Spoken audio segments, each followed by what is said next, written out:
Hi, this is Scott Jordan. We're back live, and we're talking with Michael Gann Family Cellars. We're talking about Pinot and the microclimates right next to each other, Russian River, Alexander Valley. Is that a challenge for some of that? It might be a little bit. I mean, I have to say, I'm really proud of this wine. And I think that the selections that we put into this block are working extremely well, and it's very first vintage. I think Oh yeah, it's going to get nothing but better as it gets older right. and older. Um, Getting morning sun because we can, do some canopy management things to really keep the hot sun off of the fruit. Right. I think we can manage it. I mean, it's still a pretty cool area. We still get a ton of fog that blows up through the Russian River Valley in the Right. morning to, really bring the temps down. Right. I think it's manageable. Okay.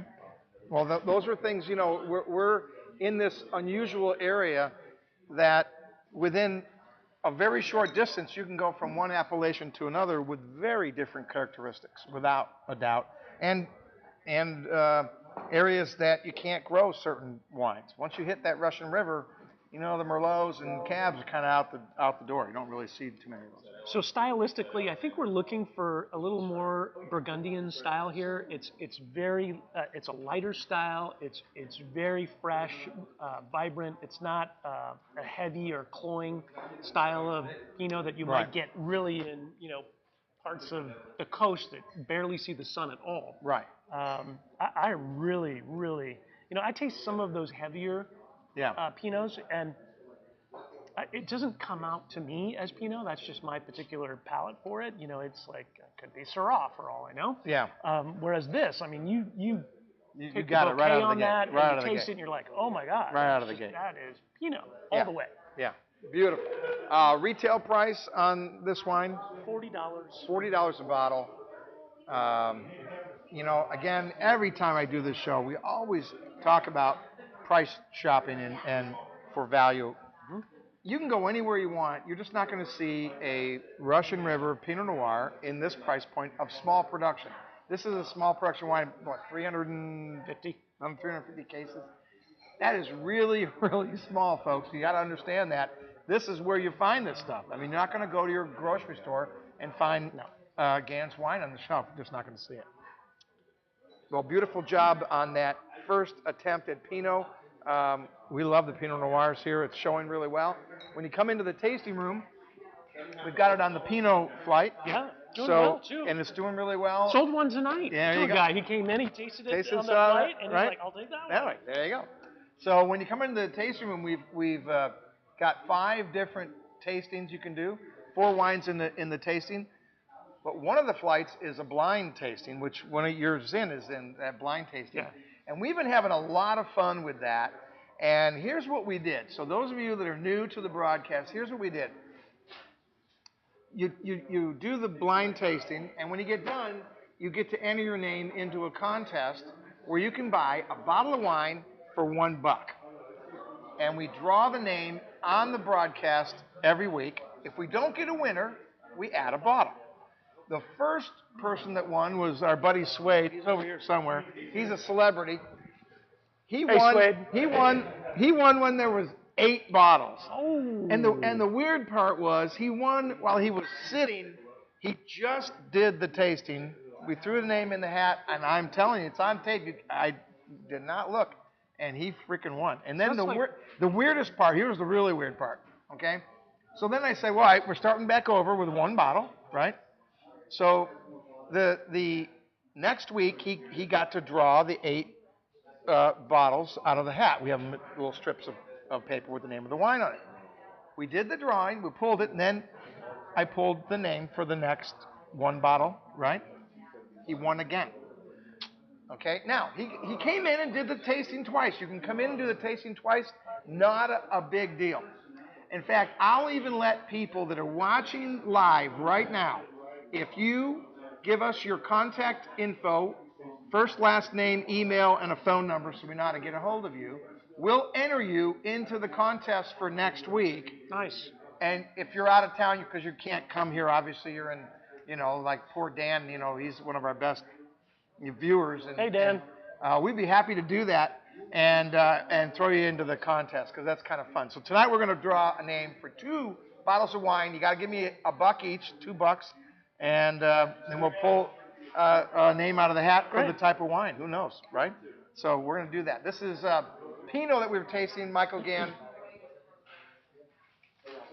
Gann family cellars. Oh, I hate the idea of doing this, but if I drink it all, my lips start to stick together, and we can't have that.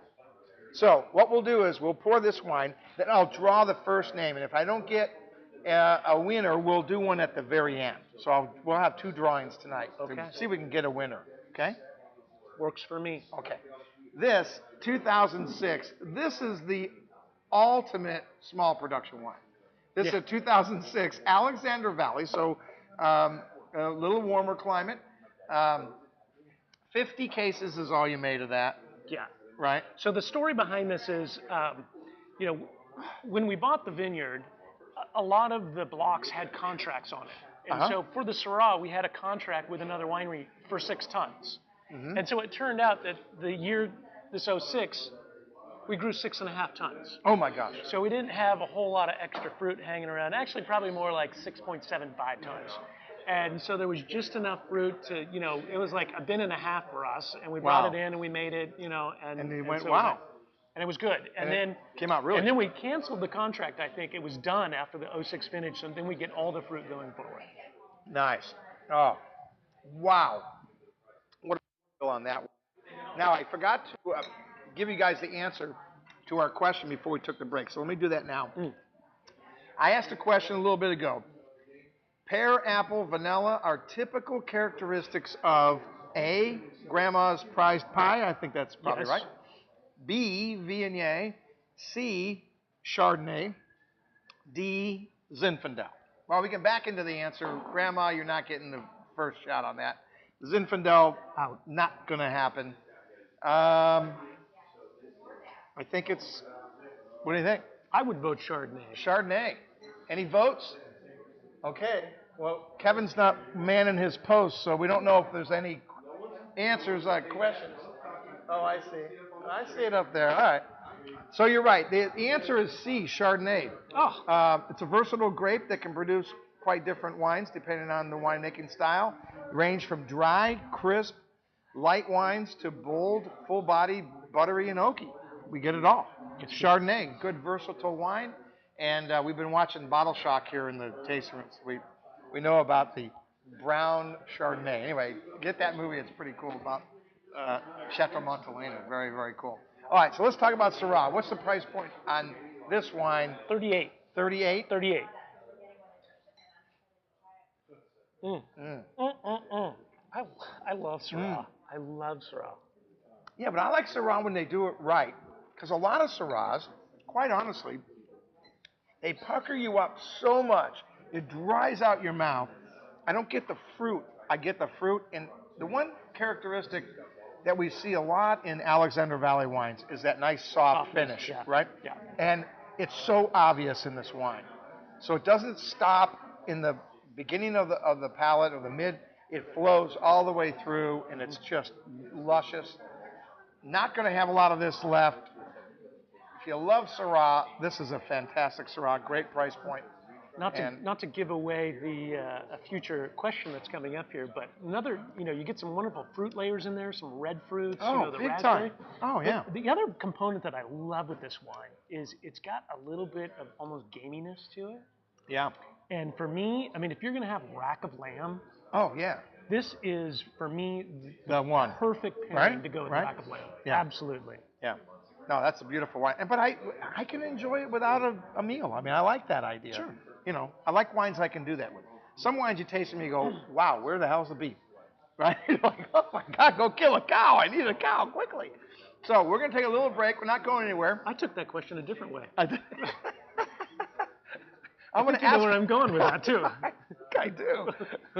I'm going to ask a question, and then we'll take a break. Come right back. Those watching live, we're really not going anywhere. Here's the question.